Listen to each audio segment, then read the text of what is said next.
Let's pray. Thank you, Lord, for this evening. Thank you for gathering us here in this platform of worship. We praise you, Lord God. We honor you today. Salamat sa mga kapatid natin na nasa Pilipinas, nasa Ajman, dito sa Abu Dhabi, Panginoon. Pagpalain niyo po ang araw na ito, pwede ang oras na ito, Father God, sa aming pong pag-aaral ng aklat ng Kronika.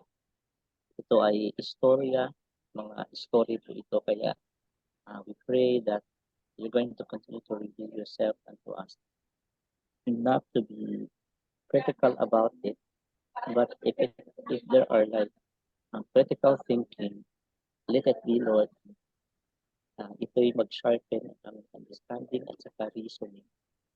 Salamat, Panginoon, sa iyong kabutihan. Maraming pangalan po ang aming babanggitin ngayon sa pag-aaral because it involves genealogies, Lord. Ipalain niyo po mula umpisa yung magbabahagi ng salita mo, Panginoon, yung speak, yung sin to forsake, promise to claim, example to adapt. Lord, examples to emulate agad, attitude to adapt, and knowledge and principles to live by. Pagpalain niyo po ang pagbabahagi. Kaya din ang lesson na aming Panginoon na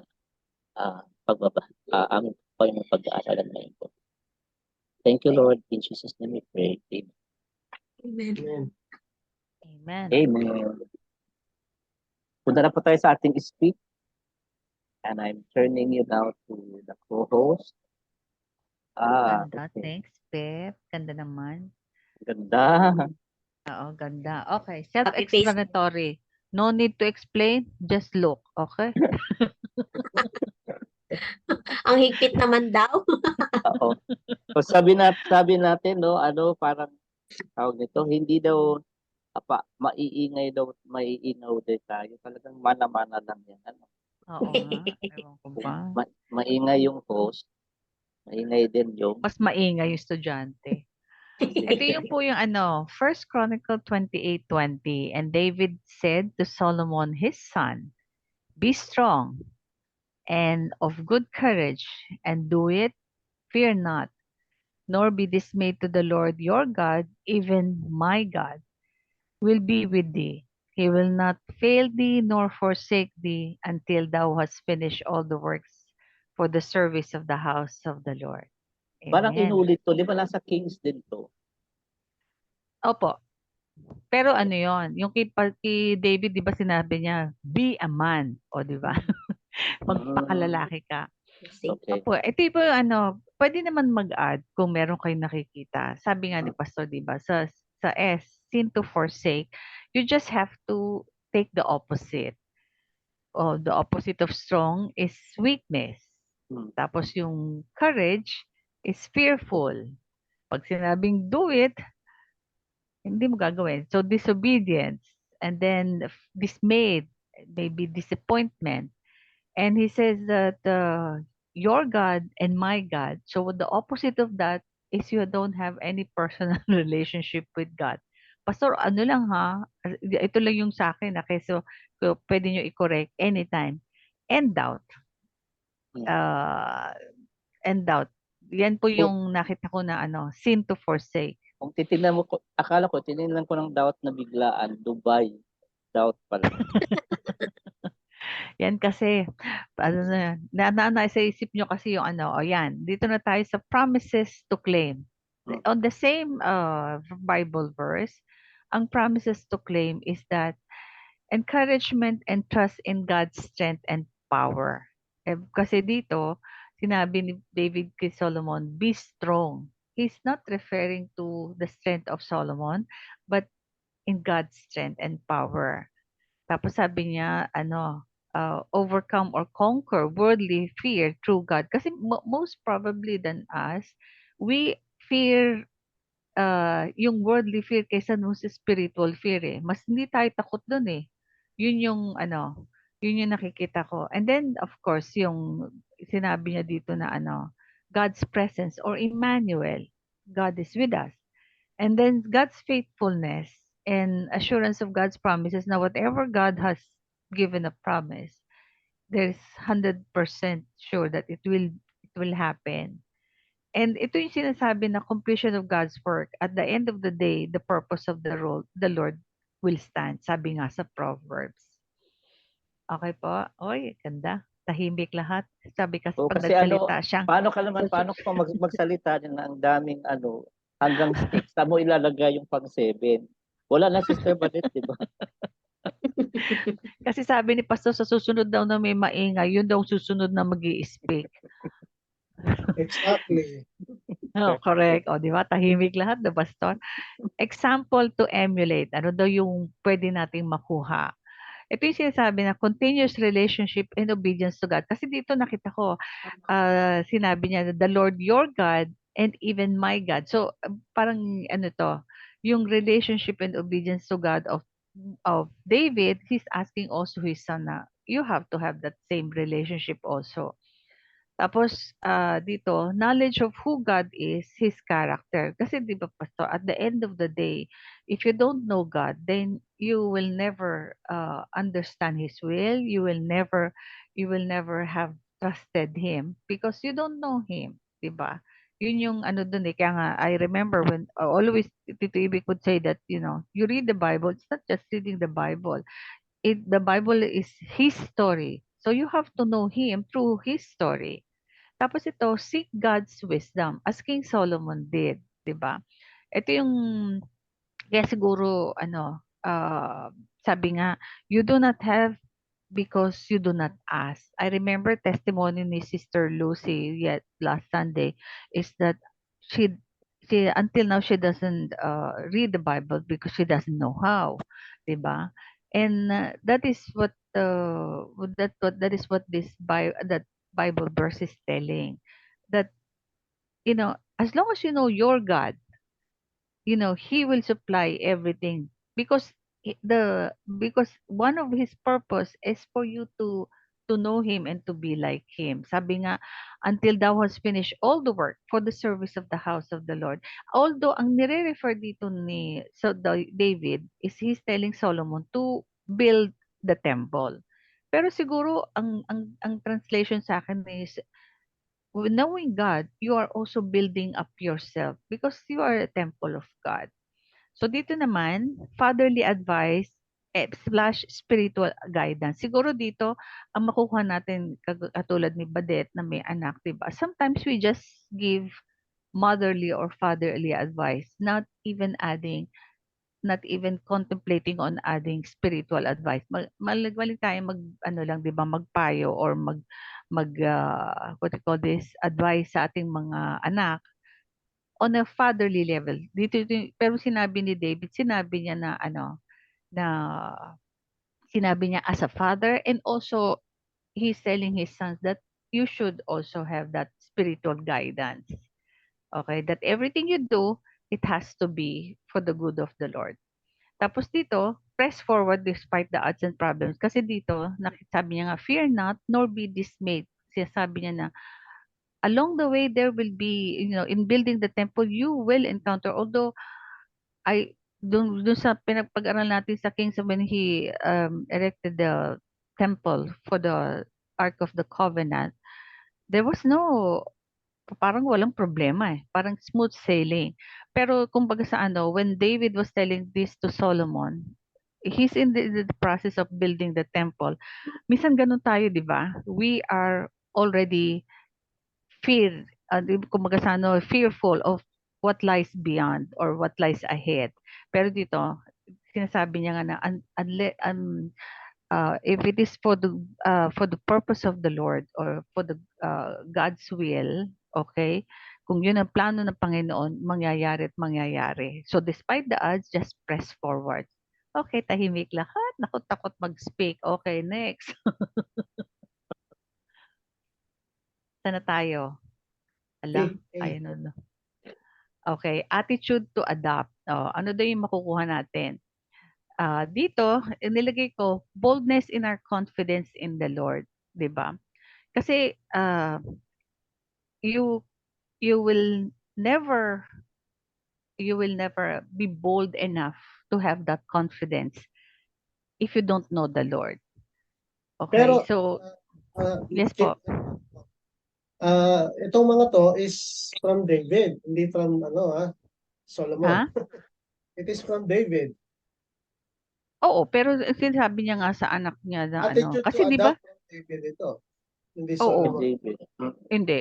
Oo. Kasi si David meron na siya kaya nga Kasi si maganda David ang pero nagbigay ng nagbigay ng ng payo. payo. Yes, siya nagbigay ng payo kay Solomon. Kaya dito makikita mo parang tayo siguro in a way, 'di ba?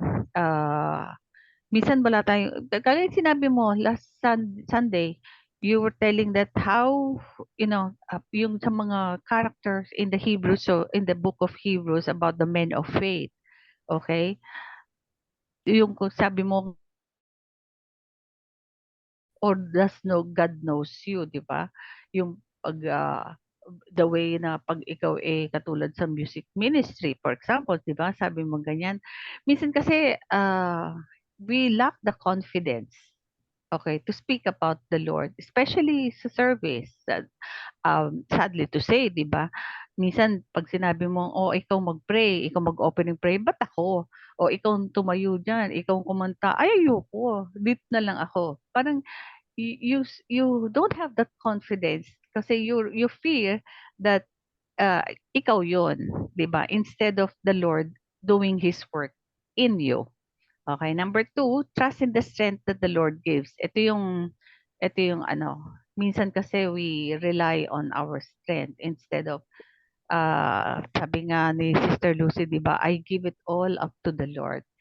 uh, you are relying because He is a God whose character is that whatever is good that you ask, He will definitely He will definitely make it happen. So dito you don't trust physical strength ang Pero hindi physical strength. Yes po. sige, tapusin muna kita tapos pag-usapan natin si Lucy mamaya. Okay, sige po. Fulfill the task or will or purpose in our life despite the odds. Everybody has a purpose or a will that the Lord has given. Same like the Lord also has given us different gifts, so, 'di ba? Pero kumbaga sa move forward lang. Yun nga yung sinasabi na 'di ba? Na it's a race for us. Hindi tayo unahan, kundi we have to finish it despite whatever is lying ahead of in our path. Tapos be comforted knowing that He is with us and we are never alone. Siguro ito yung yung ang sarap kasing isipin na you are not alone in your walk in life, 'di ba? Especially being a Christian na you know that whatever you do, kumbaga sa if you're telling that God is an omnipotent, omnipresent, and omniscient God, so kahit na you are in the comfort of your sa room mo wala nakakita, even in your heart, 'di ba? Kahit sabihin mo na, yes, I love the Lord, and yet it's not showing. So, ano yun? You will never feel Him. Diba? Yun. Tapos, yung sa akin, yung pang five is obedience. That is the hardest part, 'di ba? To obey. Sabi nga, obedience is better than, ano yun? Offering Sacrifice. ba yun? O thanksgiving? What is that? Sacrifice. Sacrifice pala. Tapos yung perseverance or patience, that is one of the characters of us being Christians, 'di ba? And faithfulness. Tapos dito ako medyo nawindang pero I hope that yung sa implied, yung Ay, sinabi wala. niyang ayun, Hindi, sinabi nakalagay niyang kasi do it. Ha? yung Tama ba nakalagay pa na yun? anim. Hindi ko natanggal. Meron ba? Ah, Yung yung attitude to implied, ano. do it, 'di ba? Nung una sinasabi ko, ano tong do it? Yung pala, yung he was talking about the temple to finish, 'di ba? It was not, kumbaga sa David knew that it's never going to be him who's going to build the temple. It would be his son. So he's giving a command to his son na do it. Pero although hindi naman sa ibang salin is ang nakalagay is do the work. So pastor, hindi ko alam 'to ha, pero tapos yung literal na he will not fail thee, he will not forsake this. Literal, he's talking about God, what he is doing. And figurative, dito nakita ko yung be strong. Pag sinabi mo kasing strong ang ang figurative na palaging naiisip natin is about physical strength. Here, it is talking about spiritual strength. 'Di ba? Like, yung sa armor of God. The same with good courage. Hindi naman yung magiging matapang mo. But pagiging matapang mo spiritually and in ano sabi nga to, pwede mo naman sabihin na no, be courageous, pero dito be of good courage. It's always still ano to, in line with God's ano to, what you call this, yung gusto ni Lord. And fear not, hindi naman sinabi dito na ano, huwag kang matakot. But you have to, ito yung medyo ano ko, pero nilagay ko pa rin, fear not, yung figurative na hindi ka din may ibig sabihin nito na wala kang katakutan. Pero pag yung sinasabi dito is pag nandiyo si Lord sa'yo, at yung katatakutan mo is hindi yung magiging problema o yung magiging problema mo along the way, pero ang magiging katakutan mo is that yung mawala siguro si Lord sa iyo. Yun yung ano ko. Ewan ko lang kung yung tama. Pastor. Okay? Yun na yun. Ang hirap isipin itong tatlong implied, literal at saka figurative. Yes po. Okay. Sige. Pag may Wala question nang- kayo, si Pastor wala nang- sasagot. Wala nang knowledge, hindi mo na i-share yung knowledge, no? Okay. Ay, Isang May meron kay ba? pa eh. Oo, may Meron cake ba? May pati. cake? Wala doon. Ay, Kaya nga speak, di ba? Speak. ay, speak. hindi ko ba na ano yung cake? Wala. Naku. Oh, Kay ate. kailangan magpapatuloy pa yan next time. Oh, ano ba yan? Siguro na, kasi kanina ko lang naipasa kay Pepot na wala sa isip ko na ano, knowledge. Oo nga pala. Ganito lang yon. Ang isang ino-note lang natin dito sa ating speak is that hindi nasa ano lang tayo within the bounds of the text. Sabihin doon ka maghahanap ng sin to forsake, doon ka maghahanap ng promise to claim, doon ka maghanap ng example, attitude, at saka knowledge and principles to live by. So, okay lang yan this time around na ano pa tayo, kumbaga nagpa-practice tayo doon sa ano. And unti-unti naman natin makukuha yan agad-agad. And I know for sure na maibibigay sa atin yan. Now, siguro isi-share ko doon sa ating ano ba to? Nag-share na ba ako ng screen? Di pa, Di no? pa po.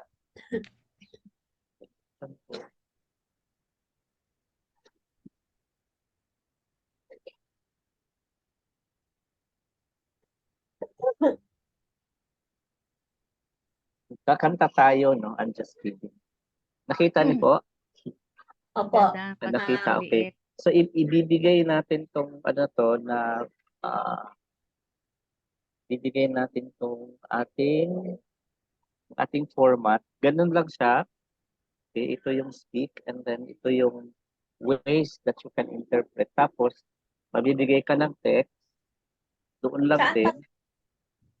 O, hindi na nakita? Yung nasa screen po namin yung folder, Apo. mga folder.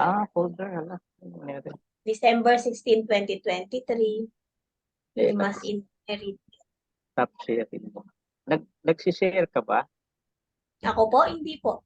Oh, yan. Mayroon na. Ayan, Acts 2. Okay. So, ito yung sinasabi natin. Speak. And then after that, yung the ways you are going to interpret. And then, nandiyan yung text na ibibigay natin. One thing, bago tayo pumunta agad-agad sa pag-share, pwede tayong mag-share ng pinaka-context noong ating i-share na text. Itong Acts 2, Pastor? Hindi, example lang ito. Sample. Example.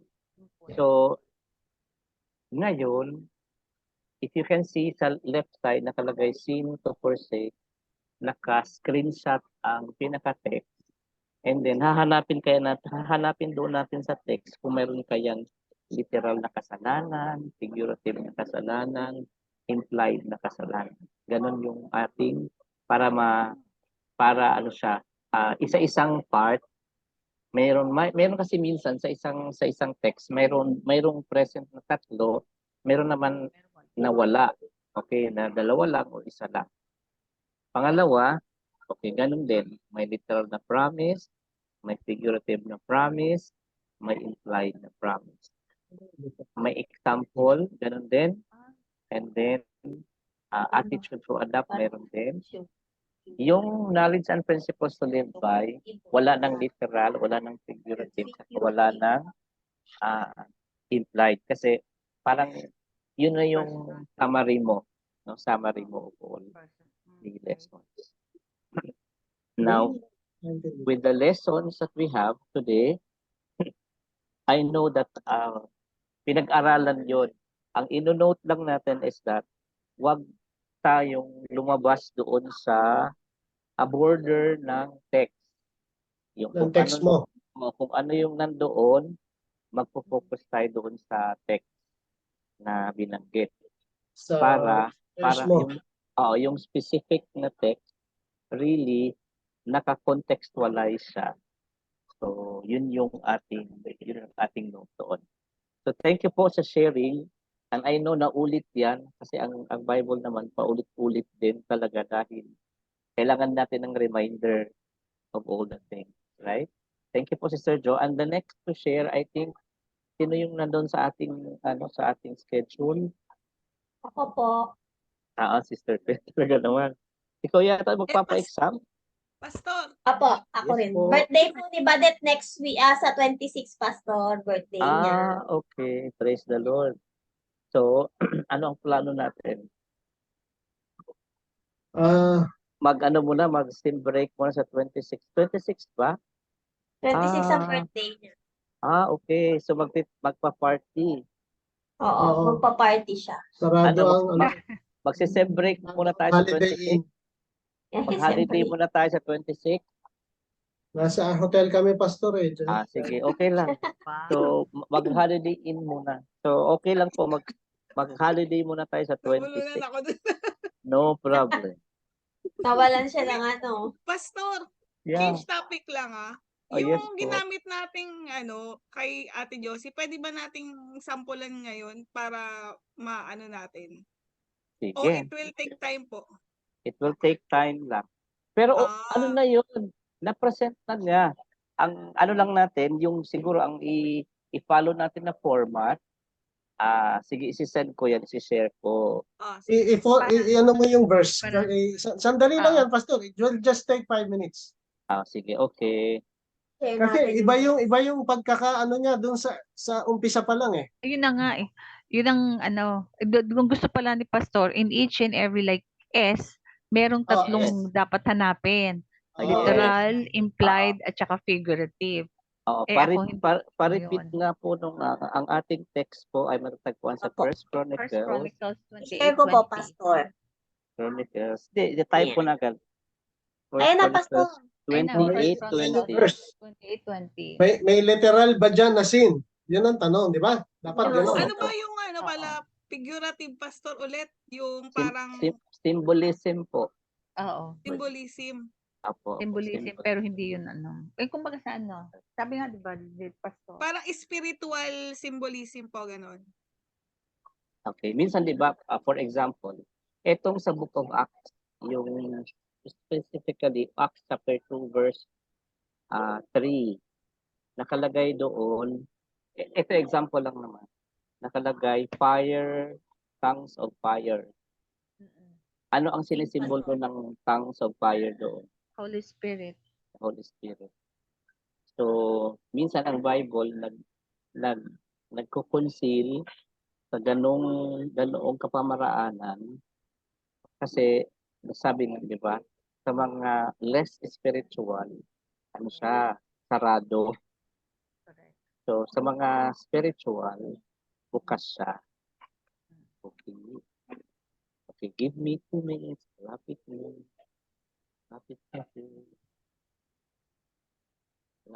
Bilis lang. Nagawan agad ng paraan. May template ka na. So, mag-iingay tayo ngayon, Sige, mag-ingay. Ako tapos na, Pastor. Hindi Sino mag- hindi susunod na mag- mag-iingay? Hindi mag-iingay pa rin tayo, hindi pwede. Ah, Diba? Kasi kailangan contributive ito di ba? We have to contribute. Okay, today is, lagyan ko po ng date. Today is December. 19. December 19 po. Share lang po Kumusta naman? natin sa ating expert. Kumusta naman si best friend? Sa Bisaya. Nasa favorite shopping center, Middle East. Okay. Nakita na po natin? Yes po. Yes po. Okay, so there are three ways to interpret it. May literal, at saka may figurative, Slide. at saka implied. Ano ba yung implied, Pastor? Yung example ng implied ay yung kagaya ng sinasabi sa Acts chapter 6 verse 19, yung your body is a temple of the Holy Temple. Spirit. Okay. So kung templo ang body mo ng Holy Spirit, pwede mag-drug, Hindi. pwede ba mag-drugs or hindi? Of course, hindi. Hindi. Sinabi ba doon sa 1 Corinthians chapter 6 verse Hindi naman. 19? Hindi, di ba? Pero ipinaparating. Tama? Kumbaga, dahil ang drugs intentionally nakakasira sa temple, anytime na magtatanong sa atin na, hindi naman pala pwede naman pala ang drugs at saka yung smoking kasi hindi naman literally na mention doon sa 1 Corinthians chapter 6 verse 19. Pero itong implied, gagamitan mo siya ngayon ng pag-iisip. Kaya nga sabi ni Sister Jo na yung point na sinasabi, nire-reverse psychology niya yung mga situation. Di ba, Sister Jo? Yun yung isa sa ini-emphasize mo kanina. So, can we go now? Okay. Okay. So, nandyan na yung text natin. Nabasa na po natin kanina. Now, ini-screenshot ko, tapos ini-isa-isa. Okay. Okay. Sin to forsake. May literal kayang kasalanan na na-mention dito? Wala. No. Walang literal na kasalanan. Figurative, symbolism. Figurative, symbolism. Implied siguro, Pastor. Implied. Oo. Okay. So, implied, may implied ba na kasalanan? Yung sinabi ni Sister Jo May kanina nakikita ko, Pastor. sige. Example, do not be afraid. Ibig sabihin, Okay. di ba? Oo. So, kung nagalit, na-afraid ka, Pag na-afraid ka, you're sinning. yes, sinning. So, Kasi implied, sinabihan ka na, huwag kang matakot eh. yes, implied yun kasi hindi man siya literal, no? Hindi man siya sinabi na letra for letra. Dito sa pinaka-text na ito. Pero, So, ikaw, Pastor, may nakikita ka bang literal na kasalanan? wala pa naman. Ano siya? Wala din. Ano siya, in-implied siya. Especially yung word na discourage. Ano din? Right. No, not be discouraged. Or if you are discouraged, ano yun? Implied na kasalanan. What else? Be strong and courageous. Oo. Ibig Kung sabihin, ikaw kung naging parang mahina. kung naging mahina ka, Oo. yung will mo humina, implied na kasalanan. Naging mahina ka, naging duwag ka. Yes, ganun. Ay, wala. Yung kasalanan yun. Ang sakit ko na. Yun. Diba? So, Kaya nawala yung, he will not fail you nor forsake you until all the works of the first. Kumbaga, nawalan ka ng pananampalataya. yes, tama din. O implied din yun. Hindi man siya literal na sinabi, pero ipinapahiwatig na nandyan. Okay. Okay. So, ganun lang ang paliwanag sa ganyan. Ganun lang. Huwag masyadong pahirapan ang sarili.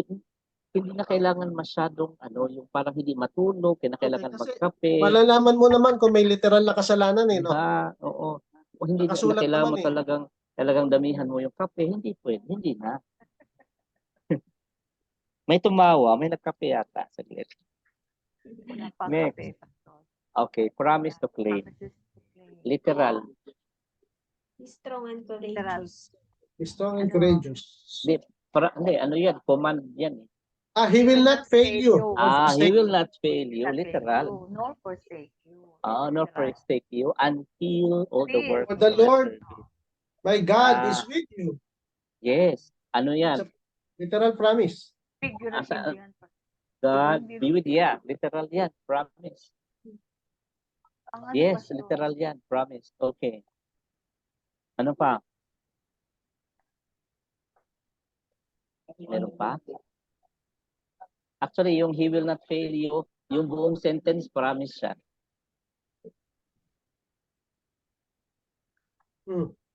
Wag na tayong magmadali, wag na tayong tumagal. Doon na tayo sa Okay. example to emulate. Example to Anong uring literal na example?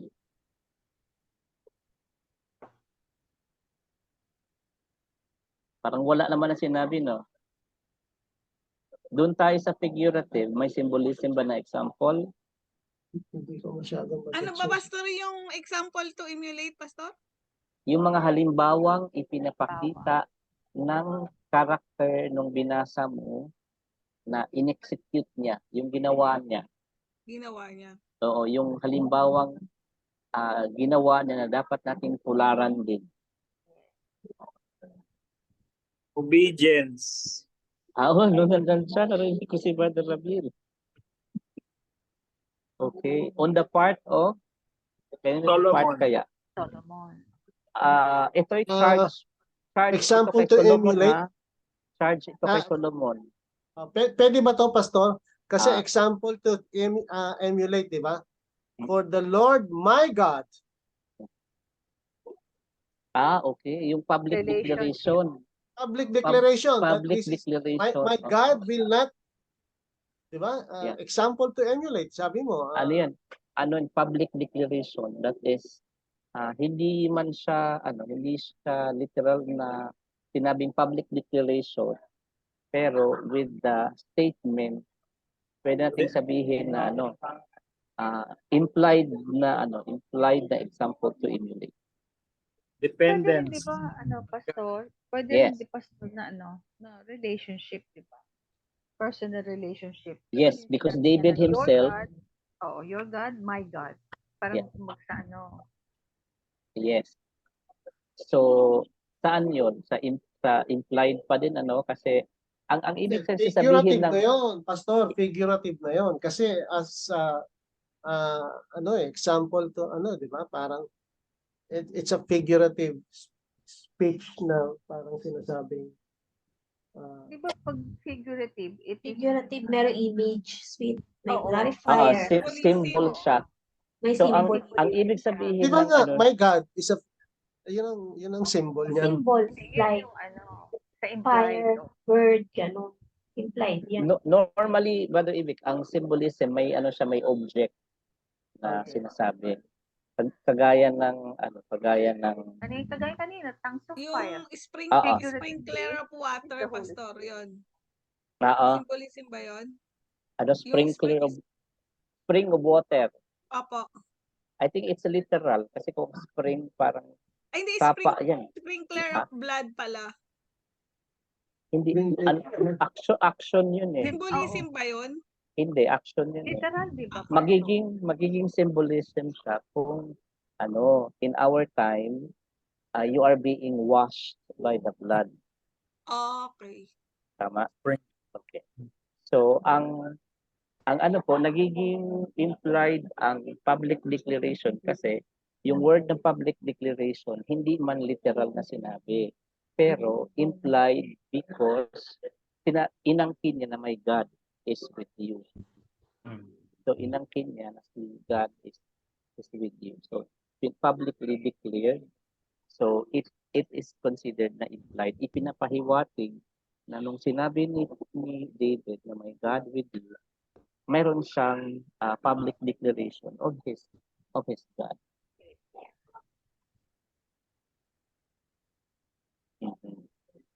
Ay, natahimik. Okay, next. Okay, hindi pa, meron pang isa. What dito pa tayo implied uli. What kind of a father is David? Example yun eh. What kind of a father? Oh. Yes. Si Brother Ramil yata may sasabihin eh. Encourager, Pastor. In-encourage niya talaga at saka he's not only becoming, actually lumabas to sa presentation kanina ni Sister Joy, yung fatherly, Fatherly Yung- guidance. yung fatherly guidance. Na I know na he is not only being concerned, kasi unang-una, kapag ikaw ay nasa dynastic state o political state ko ay unang-una talaga sasabihin mo yung concern mo out of your concern because you are a father.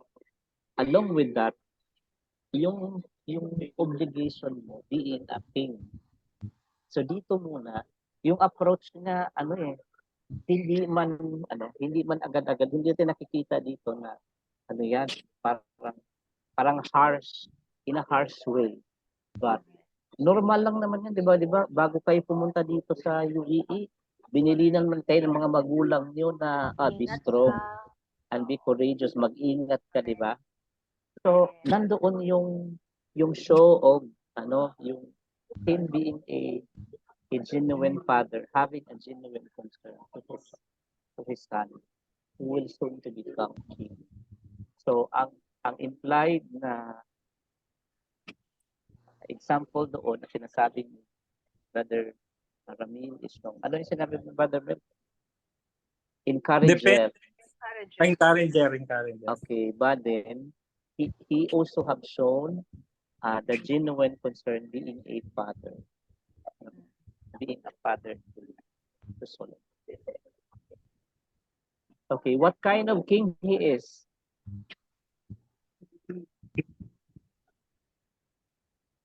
What kind of king he is? He is evil, he is godly. Godly. Oh, definitely. Godly. Oo. He is godly kasi A good example. good example, ini-instill niya Setting a good talaga. example. Tama po. He is really instilling godliness to his son. And importante yung i-emphasize mo, i-elaborate mo sa anak mo. Paulit kung kailangan paulit-ulit. Uulit-ulitin. Okay. Ngayon, para madalian tayo doon sa susunod, tatandaan niyo po yung sagot mo sa example to emulate. Gagawin mo ngayon yan na attitude. Simply, ang example to emulate, we are identifying the examples that we are going to emulate. Ngayon naman, sa attitude to adapt, tayo, ita-transfer na natin ngayon sa sarili natin Personal. yung mga example na ina-identify natin dito. Oo, so madali na lang, di ba? Pag na-identify mo na ang example to emulate, attitude to adapt na kasi gagawin mo ng attitude yun. Tama? Oh, yes. Ano yung na-mention kanina? Encourager. You have to also encourage others or for to the very least yung member ng family mo. Kasi ang context nito, member ng pamilya eh. Tama? Okay. Huwag nating pahirapan. From example to emulate, gagawin nating attitude. So ngayon, doon na tayo sa knowledge and principles to live by. Ano yung takeaway natin dyan? Ano yung natututunan natin dyan? Trusting God. Being strong and courageous. Okay. Yeah. Pero as in statement na yon, hindi ka na just kukuha dyan para mag-statement ka na. Yeah. You can prepare your statement. Ito na yung tinatawag nating personal take na walang dito. Parang personal na rema ng Word of God para sa iyo. Ito na yung like for example, yes. Like for Trust example, in the Pastor, knowledge and principles to live by is you can depend on God. Pwede. Yes. Pwede. Diba? Oo. Kasi yun yung take away mo talaga at in fact hindi lang siya isa. Ang dami na yan kasi ito na yung pinaka-conclusion. You can trust in the Lord. You Yes. can Ayan, mga ganun. Yes, Kumbaga, yun na more, yung more ano on, mo. more on kay God na, hindi na kay David. Oo, tas more on sa atin na andun the Lord. Diba? Kasi yun na yung pinaka take away dito sa ating pinag-aaral. Okay, naka-smile. Mabilis lang po. Mabilis lang yan. Tanggalin ko na. Okay, tanggalin ko na po. Tapos na po ako sa aking speak, yung susunod. Okay po, thank you. Si Sister Faye po ang susunod next week. Okay, yung assignment natin yung nakaraan, have you, ano po, yung paano ba the manner of succession of the kings? Meron bang hindi, don't feel guilty if wala kayong or konti lang ang iyong na-share. Pero kung meron ba kayong i-share? Yung the manner of succession where they succeeded in a normal way, like namatay yung tatay na hari, and then by line of succession sa sumunod. So yung napag-aralan natin, yung mga kings. Yes po. Meron ba o wala? Para diretso na tayo sa ano? Diretso na tayo. Diretso na tayo, okay. Natouch na natin pa sa, di ba? Yung iba pinatay, yung iba Assignment pala yun, Pastor. Oo, Yung ano. grabe. Hindi. Kasi ibinigay ko yon para malalaman natin yung ano, yung the manner of sino yung succession. mga ano po. Oo, the manner of succession. So bago tayo mag-umpisa sa presentation sa First and Second Chronicles, I want you to read muna First Chronicles chapter 5. Sino po pwedeng, pagkatapos ko pong magbasa nitong unang slide, ay kailangan may magbasa po ng First Chronicles chapter 5 verse 1. Yun po yung evidence natin. Okay, Sister Badet, narinig kasi kita, pabasa po ng first page. Chronicle, ito po ang nasa screen, Pastor. Yes po. Okay. Chronicles, a factual written account of important or historical events in the order of their occurrence. Okay, so yun yung definition ng Chronicles. So sino po ang nakakakita na ano po, na First Kings chapter 5 verse 1. Pabasa po ng First malakas. Kings ba? First King o First Chronicles? First Chronicles chapter 5 verse 1. Sorry po. Now the sons of Reuben, the firstborn of Israel, for he was the firstborn, but for as much as he defiled his father's bed, his birthright was given unto the sons of Joseph. Yun ba yun, Pastor? The sons of Israel. Yes. And the genealogy is not to be reckoned after the birthright. Okay. So, fact ba yun? Sinasabi na yun? Fact, Pastor? Yes. Factual ba yun? Totoo ba yun? Yes po, di ba? Binigay yung birthright do sa anak ni Joseph.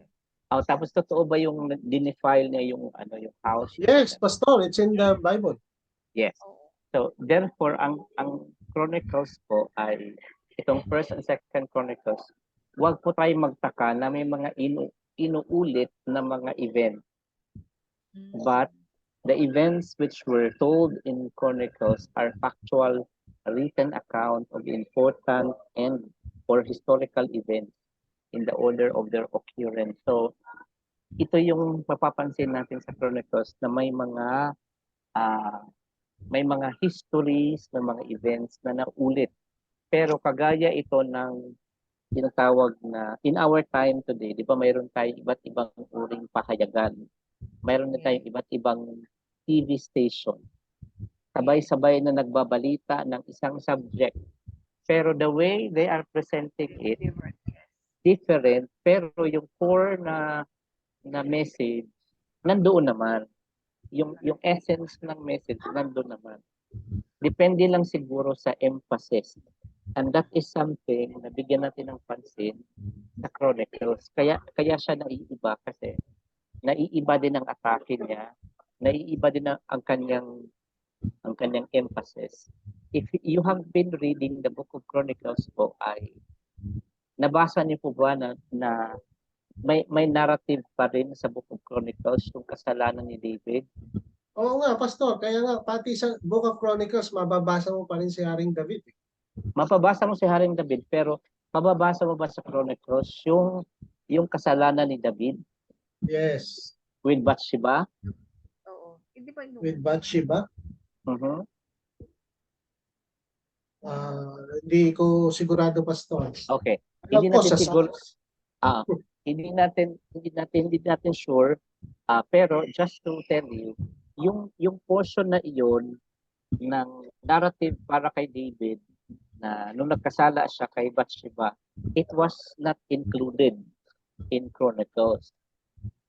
Siguro magtatanong tayo bakit kaya ano yan, may sin of omission. Kasi Kaya ang focus kasi sa Chronicles, iba ang kanyang atake sa pag-present ng history.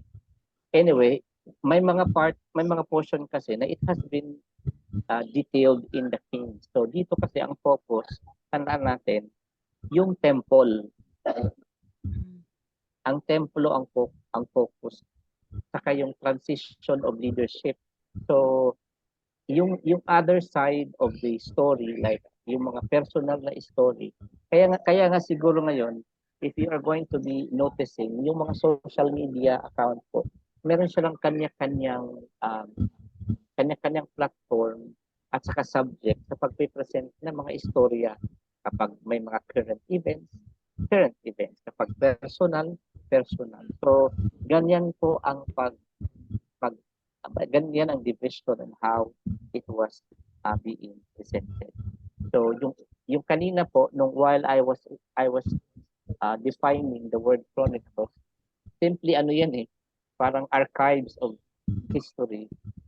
Sabi ko saan ko kaya matatagpuan ng ebidensya na kung saan ay we can read factual information, specifically yung first 9 chapters ng First Chronicles. Kasi ang subject na ito so far dito sa ating slide ngayon, yung first 9 chapters muna ng First Chronicles. Siguro din po ay naumpisa niyo ng basahin ng First Chronicles, nagsawa kayo sa pangalan, ano? oo nga, Pastor. Puro pangalan. Puro pangalan, parang naulit yung Genesis at saka naulit yung Matthew at saka yung Luke, no? Puro siya pangalan. Pero now that we are students of the Bible, importante ang mga pangalan because it speaks about genealogies. Kaya let's proceed na po. Ang sabi po sa susunod na slide, hindi na gumagalaw ang aking. Okay. Punta tayo kay Sister Jo. First Chronicle covers from Adam to a son of David sitting on the throne. Grabe ang haba, no? So, ibig sabihin, from, Adam. saan mag-umpisa? From the book of Genesis. Genesis, no? Genesis. Up to the time kay Solomon. Sa Solomon time. Okay. Well, As such, First Chronicles represents a summary of all God's purposes, not only for His people Israel, but for the world.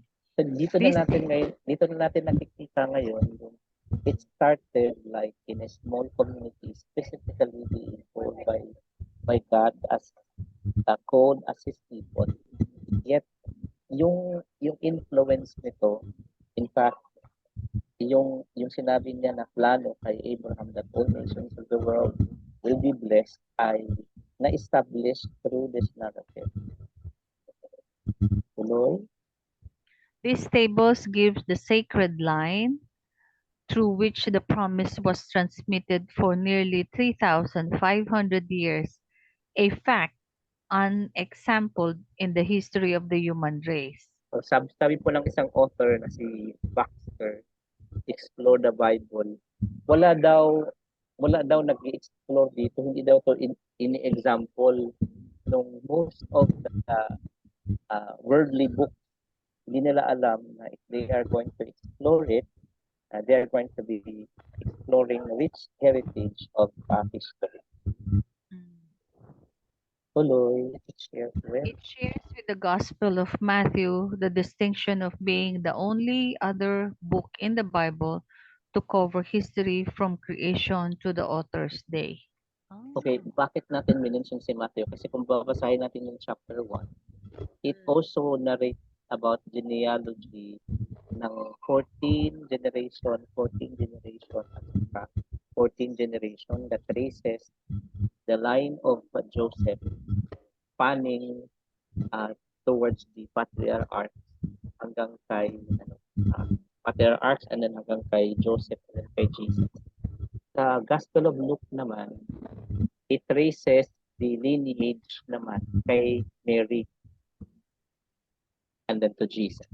Ganun po yung how it was presented to us.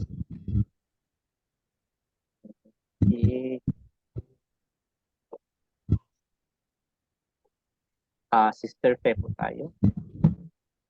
Sabi niya po sa place in the canon. In the Hebrew Bible, 1st and 2nd Chronicles are at the very end of the scriptures. As such, they cover the entire history of the Old Testament from Adam and creation to the captivity. We go from the beginning of the creation to the bondage of the nation. Genesis and 1st Chronicles are two books in the Old Testament with genealogies. Genesis begins with 10 told dots, generations, and 1st Chronicles begin with 9 chapters. To the restored remnant, it would suggest a fresh beginning. The Hebrew name for the books of Chronicles is Events of the Days. Okay, so ang tawag po sa Hebrew Bible ay sa Old Testament po ay Tanakh. It only comprises 24 books. Bakit 24 books? Kasi yung historical books at saka yung prophet, mayroong merging of names. Kaya hindi siya sineseparate. Kaya yung 39 books kasi natin, nakahiwa-hiwalay siya. In fact, dapat nga ang 1st and 2nd Samuel, isa lang yan. Ang 1st and 2nd Kings, isa lang din. Ang 1st and 2nd Chronicles, isa lang din. So, either which, kahit na po ay separate siya in our versions of the Bible, sa ating kapanahunan ngayon na naging 39, content-wise, equivalent pa rin siya ng 24 books Tanakh ng Hebrew Bible. So, wala siyang sinasabing concealing of the truth.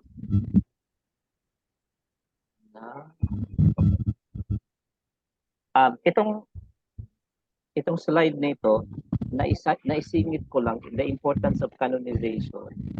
By tomorrow, isi-share natin yung document for your reading. Bakit importante ang canonization?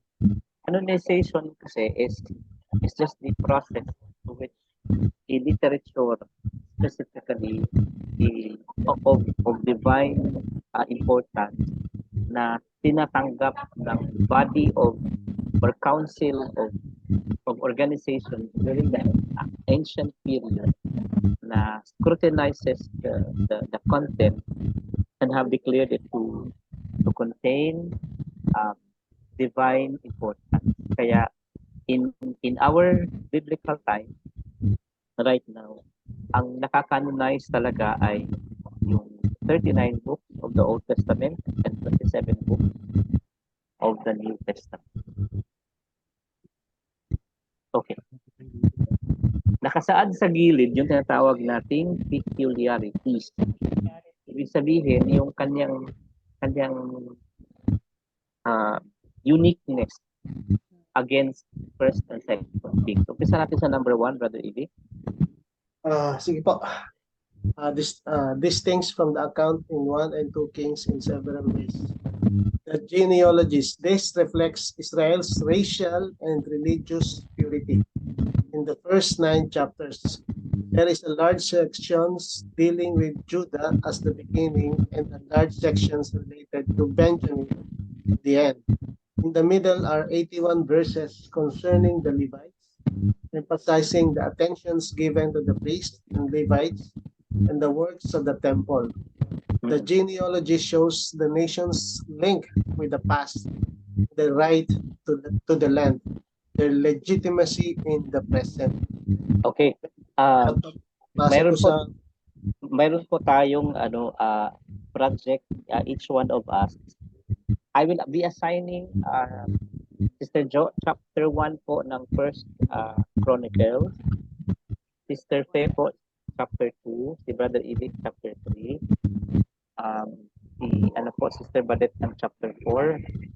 Chapter 5 po si Brother Ramil. Now, let's have a sample of it. Gagawa po tayo ng tinatawag na family tree. Okay, so i-open lang po natin ang First Chronicles chapter 1. Doon lang tayo magtitigil kay Noah, and then kay Ham, kay Shem, Ham, sa ni Japheth. Gagawa tayo ng genealogy. Saan siya mag-umpisa? Sige daw kay po. Adam. Straight line lang, okay.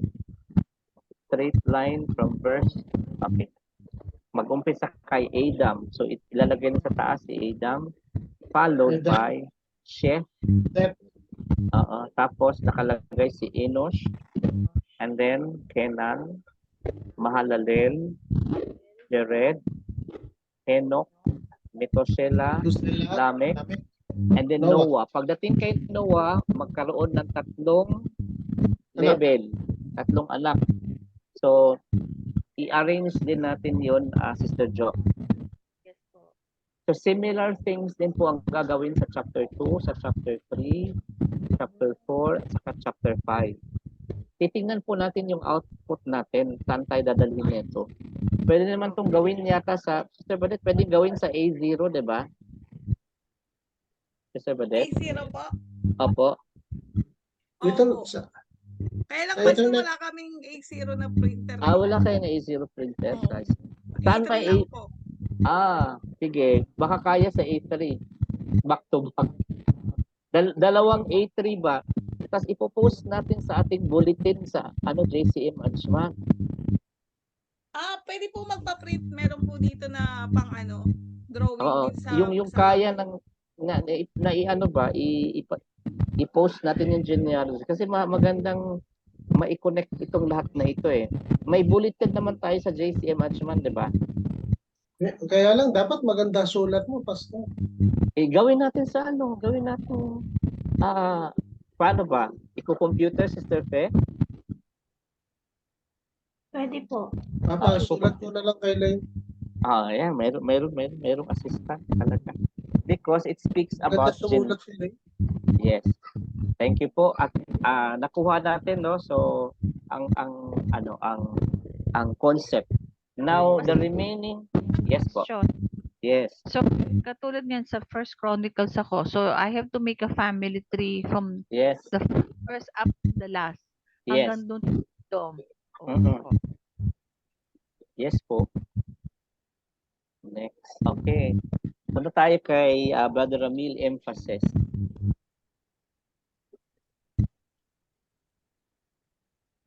Peculiarities. Number 2, the emphasis. The books of Chronicles are seen through the eyes of someone concerned with the temple and how each king related to the temple, the sacrifices, and the law. Okay. Kaya nga dito yung tinatawag nating parang sidetrack of the personal lives of the kings, especially po yung issues ni David, yung adulterous niya na act. It was not narrated because yung emphasis niya is patungkol sa temple and then the sacrifice and the law. In fact, na-tackle din muli sa Chronicles ang mga regulations of temple services. Kagaya po nung nabasa natin ng mga regulations nung the time na tayo ay nag-aaral ng Numbers, nag-aaral ng Leviticus. So nauulit siya. Inuulit siya dito sa Book of Chronicles. Yun ang kanyang emphasis. Kaya mawalan dapat tayo ng doubt na may kulang dito sa narrative na ito. May kulang siya in the sense that the emphasis was really focused on the temple, the king, and then the sacrifices, and then the law itself. Yun ang kanyang emphasis dito. Balik tayo kay Sister Jo. Kay ano pala, kay Badet? David, the record of David, his exploits, glory, wealth, and preparation for the temple was the penman's way of encouraging his readers as they sought to reestablish their nation in the promised land. Na-mention yung word na penman. Parang ano siya, parang katulad ng penmanship, ano. Kasi ang pinopropose na traditionally accepted na author ng book ng ng Chronicles ay si Ezra. Pero in the very first place, kung makikita natin, ang mga information na ibinibigay sa atin ni Ezra were just simply like a research of the already existing document. Ang ginawa po niya ay kinumpile niya yung mga information na iyon, inarrange niya in a chronological manner. Kaya nga ang tawag sa kanya actually compiler of the information. In here, naiulat sa atin si King David together with his conquest and exploit and the glory days, his wealth, and his desire to build the temple. Kaya nga everything was actually pre-arranged. Ang kailangan na lang ni David, kaya confident siya nang nagsabi doon sa atin pong speak kanina na be strong kasi confident siya na arrange na niya pre-arrange na niya ang mga bagay bago isagawa ang construction. Pantay kay Sister Jo. Distinct from the accounting in several ways. The book of Chronicles deal primarily with Judah and not the northern kingdom. This is because the temple was in Judah. So na-clarify natin ito, parang bakit ba hindi minention ang northern kingdom that retains its name to be Israel, and then the southern kingdom was named Judah because it was in the southern kingdom where the temple was located, and this was also the focus of our presentation in the book of Chronicles. Kaya wag tayong magtaka when we are going to be reading the Chronicles in itself, bakit hindi na-include ang northern kingdom. We understand that at the end of the second king, nagkaroon ng division of the kingdom. During the division of the kingdom, mayroon ng northern at saka southern. Okay. Ito na yung sinasabi natin kanina, Sister Fe.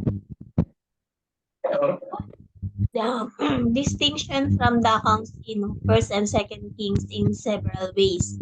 Number 5, omissions. The failures and sins of David are omitted in place of the emphasis not on David's days of wandering and rejections, but on the preparation he made for the temple and its service.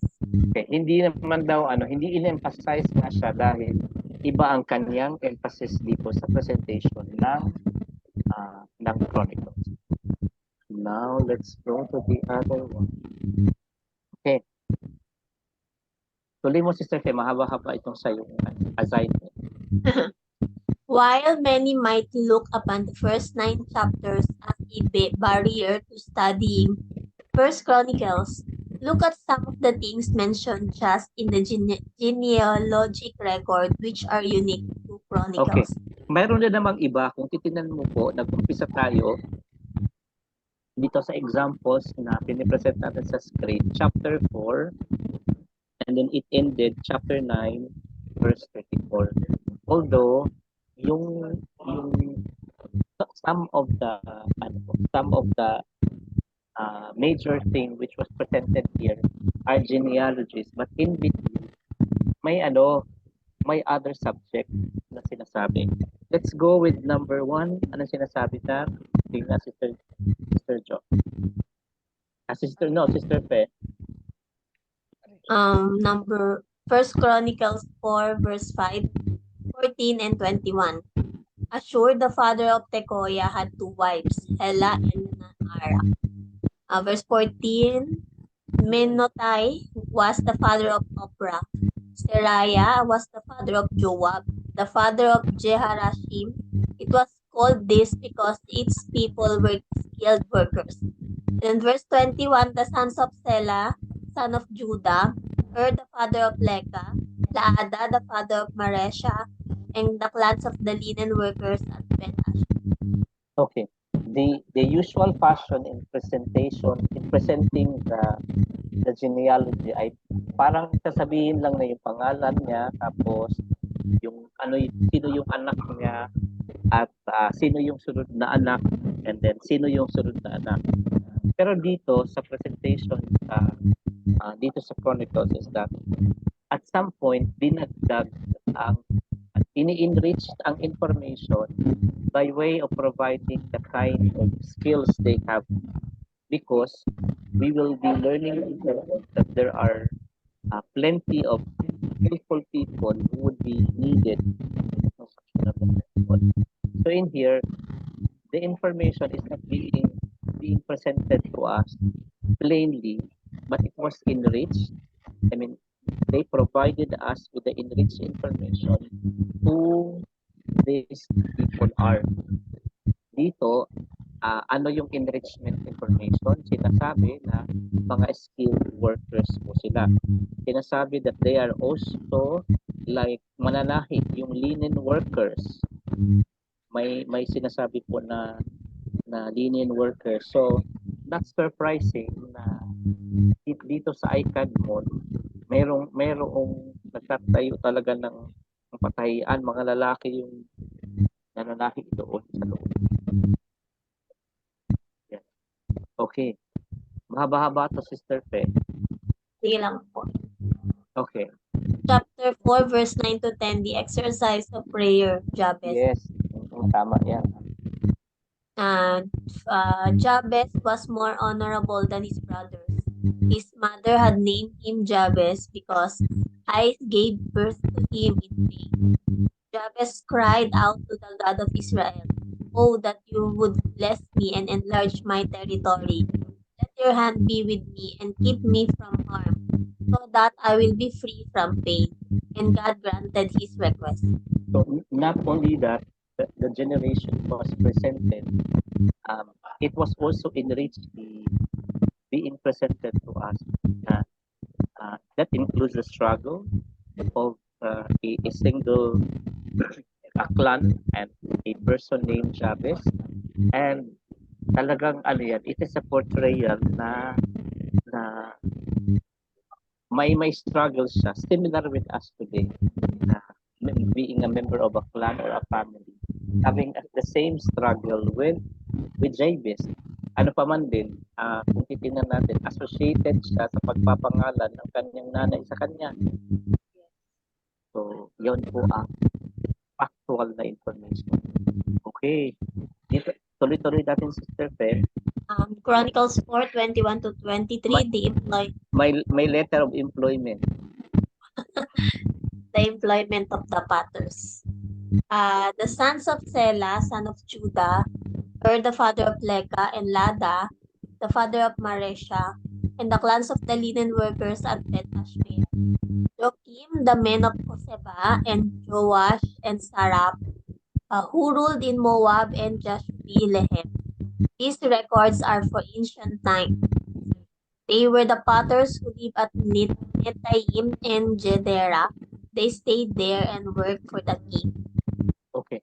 So, with this information po, this should eliminate our disliking of reading the names. Kasi nga, ano ba, puro man lang pangalan yung mga, ano bang makukuha ko sa mga pangalan na yan? Now, as a student of the Bible, so important important that we have to also have the kind of interest na i-mention or pag-aralan po yung mga pangalan nila. Kasi they are associated, or even yung kanilang plan is associated also to a certain type of work. Dito mga pathers po sila. Okay. So mahaba na po ang ating pong pag-mention noon, pero just to cite na lang a few. Yung the enlargement through the pastors. Ang pastors po dito are shepherds. So they keep on enlarging their territory. In fact, sa verse 40 sinabi dito na they found rich, good pastures and the land was spacious, peaceful and quiet. So they keep on expanding and enlarging. So nakikita natin na it's not actually purely a narrative of people, but what they are doing and how they are expanding their territories. And then here there is he mentioned also the exploits of power, taking into consideration that they accounted how many men ready for military service, 44,760 men ready for military service. Sinabi pa po, able-bodied men who could handle shield and sword and who could use a bow and who were trained for battle. So, mayroon silang ganoong capacity during those times. Meron pa pong the exalting of praise. I mean, the psalmist, kaya nga makikita natin dito na not only that they are being presented there as names, but their skills. And so important itong nakalagay na temple musician, dahil ang focus nga natin sa Chronicles ay about the temple. So important nandoon na mention ang mga temple musicians. Nakalagay po sa verse 33 yung Kohathite, Heman the musician, the son of Joel, the son of Samuel. Nakalagay po musician. Kung kinumpleto nito. Another one is that I think I wanted to read this one. Brother Ivik. The encouragements from pain. Oh, may mga ganung pangyayari diyan ano. Descendants of Ephraim, Shutela, Bered his son, Tahat his son, Yada his son, Tahat his son, Abad his son, and Shutela his son. Zer and Gad were killed by the native-born men. Gad, when they went down to seize their livestock, their father Ephraim mourned for them many days, and his relatives came to comfort him. Then he made love to his wife again, and she became pregnant, gave birth to a son, named him Beriah, because there had been misfortune in his family. His daughter was Shira, who built lower and upper Beth Haran, as well as then Shira. Repha was his son. Repha his son. Tela his son. Tahan his son. Ladon his son. Amihud his son, and Elishama his son. Nun his son, and Joshua. Ayun, doon pala. Nandun pala. Nandun pala eh. Nakasama pala siya. Nakasama si Joshua. Wala kasama si Nun tsaka si Joshua. Yes. Okay, wait. What can you perceive from this? I mean, from this narrative in itself, ano yung mga relatable situation natin in our time? Relatable to them. Oo. Ano yung relatable situation nila in our time na na-mention dito sa text na yan? Pwede pastor, death in the family, di ba? Yes, family, death of the family. And then, Death of the family, and then comforting the hurt. Yeah, the usual pakikiramay, no? Oo, yung comforting. Yes, yeah, the usual pakikiramay. And then, the usual yung grieving na medyo matagal din. In fact, ano mo, nanganak yung asawa niya, pinangalanan pa niya based doon sa misfortune kanyang pinagdaraanan, no? So hindi siya nakaka-get over agad. Question. Yes po. Dito sa verse na to, doon sa binasa dito to Ivik, sabi niya, were killed by the native born of men of God. So, those names, his son, Sabad, his son, Shito, all of them were killed, I right? think so, yeah. Kasi where is, Where? Iser and Iliad. Iser lang. Sino si Iser? were killed, pero pastor, di ba, sa in-itemize niya yung lahat ng anak, were killed by the native born men of God. Parang Iser lahat, and hindi si Iser Yan. lang. anak Si niya, Iser di ba? lang. Oo. Iser and Iser and Iliad were Iliad. killed by the native born. Hindi naman lahat pala. Mga pastor. Ay, hindi ko nakita yung period. Mm-mm. Hmm. Yun. May native born pala talaga. So, kung titingnan natin, may mga aborigines na even during those days. Kaya di ba sa Australia may mga aborigines din. You remember yung mga singer at saka musicians ng Hillsong, di ba may mga doon ang haba ng buhok, may mga nakatikaw.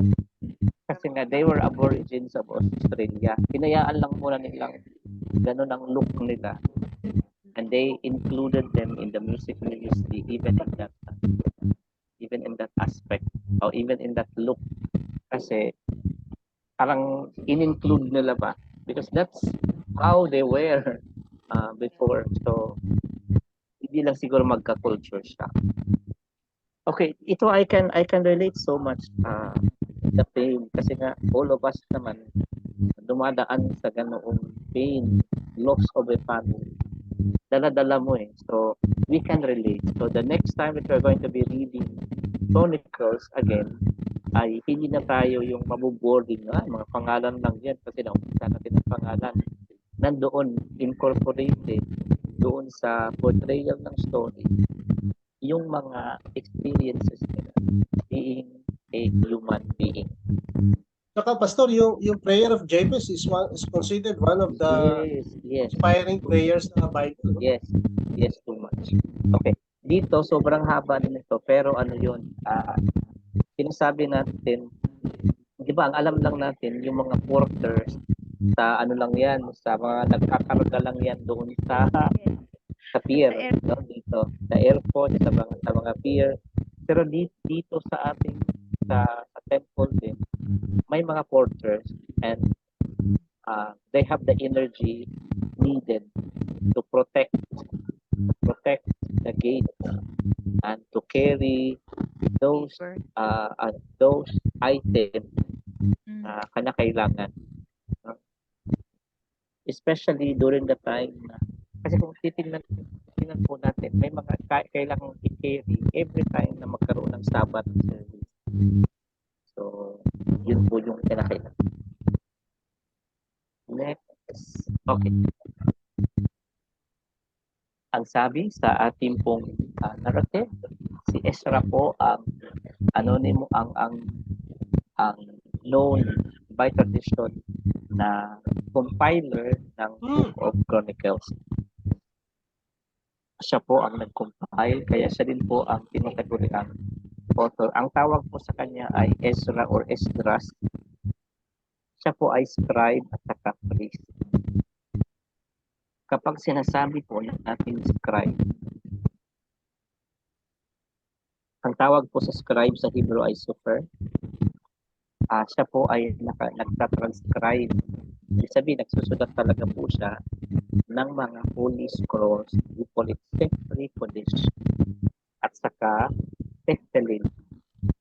Another term ng Tefillin ay phylacteries or small leather box containing Hebrew text na nozuzut, small parchment scroll, and other related writing. So, transcriber talaga siya. So, magaling talaga siya magsulat.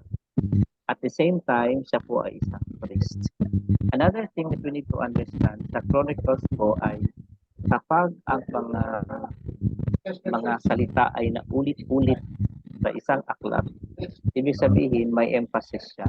Example, yung Israel na ulit ng 22 times sa First Chronicles at saka 22 times din sa Second. Talagang mineasure. The word seeking God na mention sa mga verses na ito, and then prayer, kagaya ng prayer ni Jabez, abandon and forsake in the original text ay in Hebrew sa chapter 29 verses 9 to 20, unfaithful and rebellious. Kapag binigyan po ng emphasis ang mga bagay na ito, ibig sabihin, yan ang ating bibigyan ng pansin. Last two slides. Punta tayo sa purpose, Sister Jo. Purpose. Chronicles explains and expounds the meaning of many events in Israel's history. The original readers of Chronicles were those who came out of the captivity. They needed to know their history, the failure which led to the captivity, and their destiny. These lessons would guide them as they sought to re-establish Israel in the Promised Land after the Babylonian captivity. The returned remnant was faced with the reality of the lack of a king sitting on the throne of David. Okay, when they were being told to go to the promised land, it's like a generic instruction. Dito sa Chronicles, in-explain at saka in-expound yung yung bansa na kanilang in-establish and their role bilang citizen and the role of the people in the temple in charge and also the role of the king. Tuloy natin sa search. Last na lang to. In Chronicles, yun na ba Sorry. yung gusto? Yes po. In First Chronicles 5 verse 2, there is a mention that from Judah would come the chief ruler, a reference to the coming Messiah. Also, to counter this sense of loss due to an empty throne, the Spirit of God spends much of First Chronicles telling of David and the covenant that promised an heir to the throne. The returned remnant was not great in size. They had none of the signs and wonders of the days of Moses or Elijah and Elisha. They had no significant men as former generations did, but the genealogy would remind them of links with their past. Okay. So, meron palang made mention of a chief ruler that would direct us to Jesus, the coming Messiah. So, yun yung take natin dito sa Chronicles. So, ano yung pattern on how it was being presented? So, similarly, nandun yung Davidic line because it has been prophesied that walang end ang kanyang throne. Nandun din po yung mga tribal lines. That is why the first 9 chapters, makikita natin doon pati yung tribes, at yung 12 tribes talaga ng Israel. And then, the allocation being given to them. And then, yung mga remnant, yung mga nakitira. Then, similarly, nandun, pinapakita uli yung reign of David and how he was being elevated to the throne, and then the Ark of the Covenant also being returned from Obed-Edom's house, and then the establishment of the covenant, and then the endeavors in preparation for the construction of the temple, and then the enthronement. Ibig sabihin ay talagang in-appoint niya bilang successor si Solomon. And it was also told in chapter 22, the death of David. That's how, yes po. Dahil kasi siguro minsan parang kasi itong mga na-mention na-mention na rin sa di ba sa book of yung kay David, yung kay Solomon, kumbaga Yes. sa na natin tapos inuulit-ulit sa Chronicles. Kaya pag ikaw magbabasa parang kasi you're expecting na tuloy-tuloy yung kwento tapos biglang babalik. Paulit. siguro nag-disclaimer na tayo kanina na yung emphasis natin dito sa Chronicles, meron siyang tinatawag na scope and delimitation in terms of emphasis. Kung titingnan natin, nakafocus siya kay David and then the temple and then the laws and then the sacrifices and in the latter part, yung succession ng kingship. So, yun talaga ang kanyang, kung sa research pa, they define the scope and delimitation of the presentation. Kaya doon lang siya nakafocus. Okay? Praise the Lord. Tayo po ay tapos na sa ating presentation. Praise the Lord. At natapos tayo sa ating presentation para sa first time ito. History na matapos ang ating presentation. Kasi normally, nakikarry over the other time. Siguro ito ay dahil naumpisan kanina sa presentation na tahimik. Kaya takot na ma-assign na magsalita muli. Kaya salamat sa ating teacher kanina na nagbigay sa atin ng forewarning na tumahimik lang. Kaya yon at tayo ay tumahimik na. And I think it's time po to end the class by closing prayer po kay Sister Jo ang closing prayer ngayon, di ba? Yes. Okay. No, yata nakita ko yung schedule. Ano yun? By next meeting, break muna kasi birthday ni Sister Badet? Ay, grabe. Ano sa tingin niyo? Or mag-celebrate tayo ng birthday sa Zoom. Order tayo ng nag-order na ako ng burger. Oh. Ay, meron din ako, Pastor. Sige. Mary Grace. Ano ba? Wala tayo sa 26? Ano pa yung di ba yun, Pastor? Monday? Monday man, 26? Tuesday. Ano po? Tuesday. 26 ay Monday pala yung Tuesday. 25. Nakalimutan niya na yung birthday. May aalis ka ba, Sister Badet? 26 po. Sa work po ako nun eh. So uwi ka ng bahay. Opo. Dito na lang tayo sa Zoom mag-celebrate. Order lang tayo ng burger. So mayroon pa rin tayo kasi may burger. May pasok pa din. Okay, Sister Jo, pray po tayo. So, let us all pray and continue to be the presence of our Lord, Abba Father in heaven, with the Lord Jesus Christ and the Holy Spirit. Lord, thank you, Lord God. Thank you for this special day that you have gathered your children, Lord God, to learn more about your message, about your holy book, Lord God, the Holy Bible. And we thank you, Lord God, for continuously using Pastor June in our midst, Lord God. We thank you for always opening our minds and our hearts, Lord God, and give us an insight and in-depth, Lord God, about the Bible. So, maraming salamat po, Lord God, sa patuloy mo na protection, provision, and peace that you continuously give to us, and your grace and mercy for each and every one, Lord God. Lord, we lift you up, Lord God. We glorify your name and praise your name. For everything we do is to know you and to give honor to your name, Lord God. Lord, Abba Father in heaven, let us continue to be in your presence, even as we parted ways, Lord God. Continue to protect your children, Lord God, as we go and have a good rest, Lord God, sleep, and be strengthened again and fresh in the morning, Lord God, ready to face the world despite the odds, Lord God.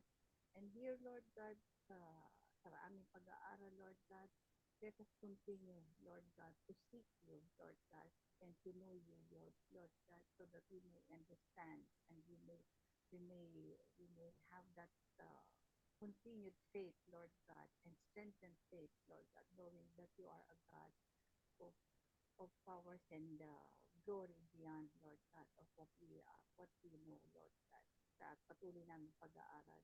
Lord, we continue to lift you up, Lord God, our families, our businesses, our works, Lord God, and our health, Lord God. Our health, Lord God, lalong-lalo na po ang aming kalusugan at ang aming katayuan, Lord God, sa buhay. Let us be always reminded, Lord God, as the verses says that you are always with us. And right now, at this present time of Christmas time, we know that this time, Lord God, you have given us your only begotten Son, Lord Jesus, because you know that He will, Lord God, be our Savior. Let us continue, Lord God, knowing that one day that hope, Lord God, of meeting you will soon be a reality, and not a tear in our eyes will be wiped, Lord God. So Lord God, maraming salamat po uli, Lord God, at sa muli namin pagkita at pag-aaral sa iyong salita. Naway maging habit or maging standard to na aming pamumuhay. To live good, to live right, Lord God, for we have a good and great God. Lahat po nito ay pinagpapasalamat namin at tinataas namin, Lord God, sa pangalan ng iyong bugtong na anak na Panginoong Jesus. And all the children of God say, Amen, Amen, Amen. Amen. Amen. May papakita na ako saglit. Dito sa ating saglit. May pumasok, may ano sa pastor. Saglit lang po. Yung Sister Fe, alam mo tong paano saglit lang. Ito. Ano po, Pastor? Ito sa PowerPoint ko kasi may ganitong feature, no. Ganyan. Tapos kapag i-copy ko 'yan, saglit. Ito kapag i-copy ko 'yan, right click and then copy, paste dito, may option na ito saka itong picture. Kung gusto mo mag-paste ng kinapi mo na picture, kinapi mo picture lang ang i-click para yung magpapakita sa next slide picture. Ganyan. Okay. Nag-gets, no? Opo. Okay. Parang sleeping pool po. Parang ganyan. Pero dito, pwedeng copy and then pag nag-paste, picture lang picture ang pipiliin.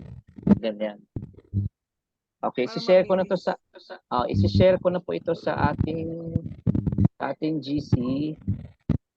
Ngayon para hindi na tayo habang kayo ay sandali, bigyan mo ako ng 1 minute para share agad sa GC.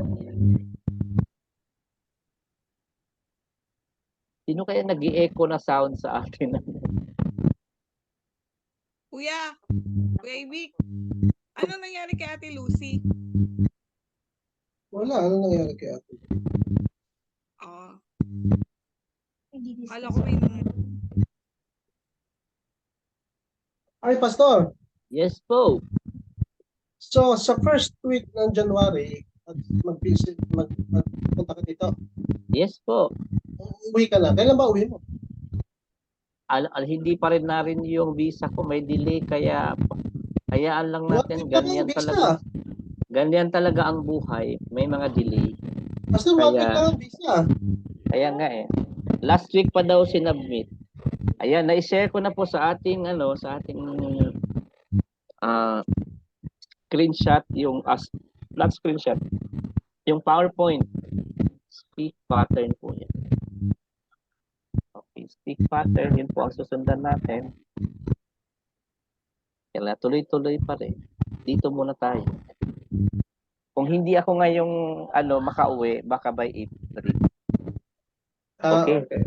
Picture.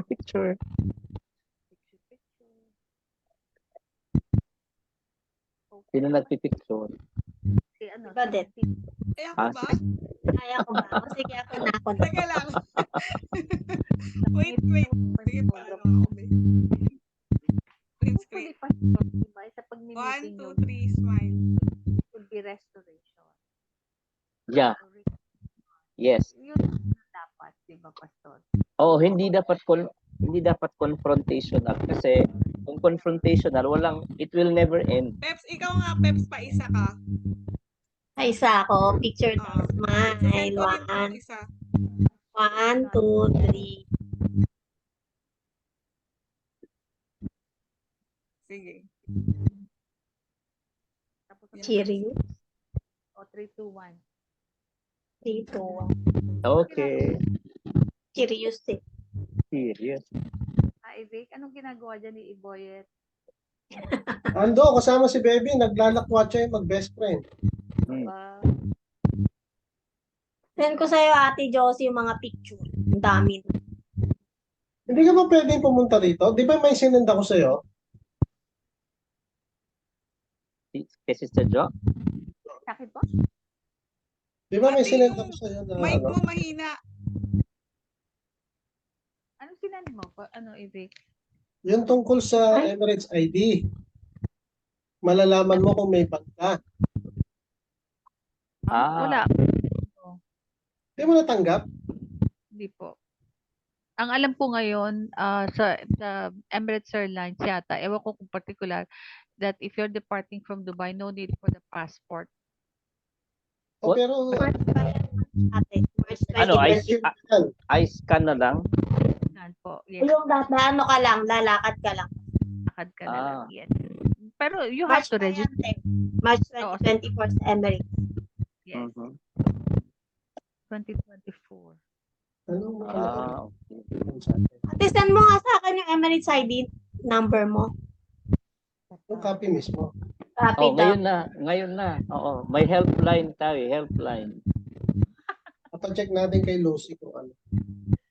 Okay, sige po. Pa-check po. Ano ko? Hanapin ko Saka muna. passport copy mo. Para Oh, saka birth certificate, saka bank account. Oo. Ano daw yan? Kumpletuhin. Kumpletuhin natin, kumpletuhin. Bahay namin ngayon kasi nagtatastas na ng mga dingding, ng mga ng mga, kaya mga gamit ko, hindi ko maintindihan pag gising ko sa umaga, sa ulo ko. Baka meron ka lang yung dati-rating naka-picture. Kailangan na yan ngayon Yung eh. mic May digital na. So, sinubmit ko doon kay Michelle D na Miss Universe sa applicant. Sinubmit ko po doon. So, i-retrieve ko pa. Okay? Aywa. Aywa. Yan ang Ba't gusto ko. napasok si MMD? Kasi baka ipasok mo yung confidential funds. Unahan na kita sa Miss Universe. Hindi pa rin nakamove on ang Philippines sa ano. Ay, hindi. Pastor, may bago ngayon, di ba? Yung kay Ronaldo Valdez, nagpakamatay siya. Oo. Oo. Oo. Nagbaril. Baril sa Bakit? salita.